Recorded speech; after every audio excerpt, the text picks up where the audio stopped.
Back in the book segment tonight, a follow-up to my talking points memo on why some African Americans are failing in the marketplace. It's mostly about poor education, fractured families, and a culture that does not prepare folks to compete in the competitive marketplace.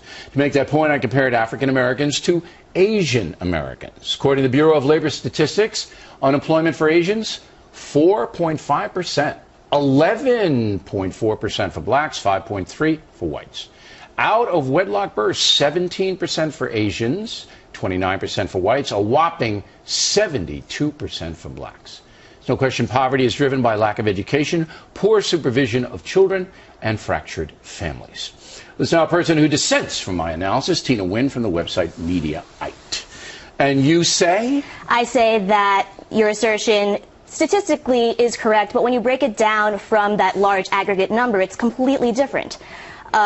While it's true that as a whole the Asian American community has succeeded in terms of education and income, once you break that down among ethnic groups, it paints a very different picture. Yeah, but it doesn't really matter because the Census Bureau, which is all of these groups are put together for, Hispanic Americans come from many, many different countries and cultures, all right? But they're all Hispanic Americans.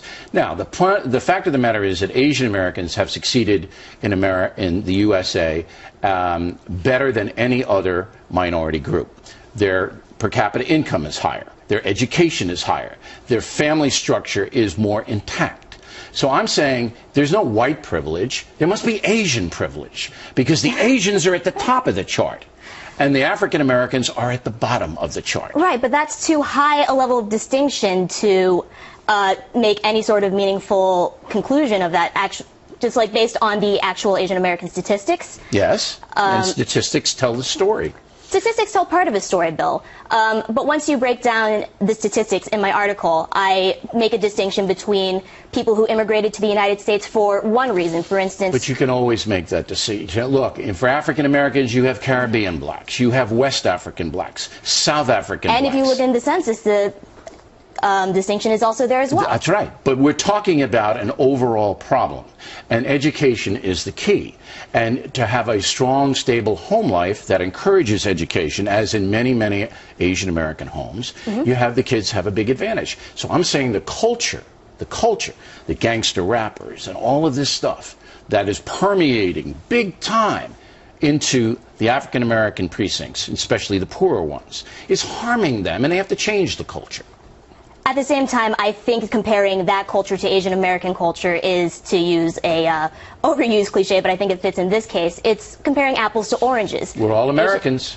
We're all Americans, and if you have a certain group that's prospering, you should learn from that group and what that group does well. But if you're assuming that African Americans have a shared cultural value and you look at the same at Asian Americans, then why is it that a large percentage of the Asian population is not succeeding by the metrics that you provide? But they are succeeding because the per capita income is way, way up among the whole group. You can always take individuals, some fail and some succeed. It's not individuals, though. It's actually, you can actually break this down by ethnicity. For instance, Koreans, Japanese, Chinese Americans, they have college graduation rates above 50%. However, if you look at people who generally are refugees from Southeast Asian wars, Vietnamese, Cambodian, Hmong, their college graduation rates plummet. Are lower, but much lower. The aggregate you have to go with, because the groups that you mentioned that succeed, they have one thing in common. They keep the families together. Then why is it that a huge segment of the Asian American population is not? It isn't huge because the stats are so overwhelmingly successful. That's what I'm trying to get to you. Do you believe that culture is a poverty driver? I think that there are lots of factors playing into poverty, but home? Home, absolutely. Out of wedlock birth? Absolutely. Okay. So I'm telling you that that's what has to change in the African American community in order for it to rise up the way that Asian Americans are going. We appreciate you coming in. Go ahead, last word. No, I don't believe that comparing Asian Americans to African Americans makes any sort of meaningful. We respect that, but I have to go with the Census Bureau. Fact and tip of the day. And I respect you having me on, Mr. Roberto. Sure, it's nice to see you.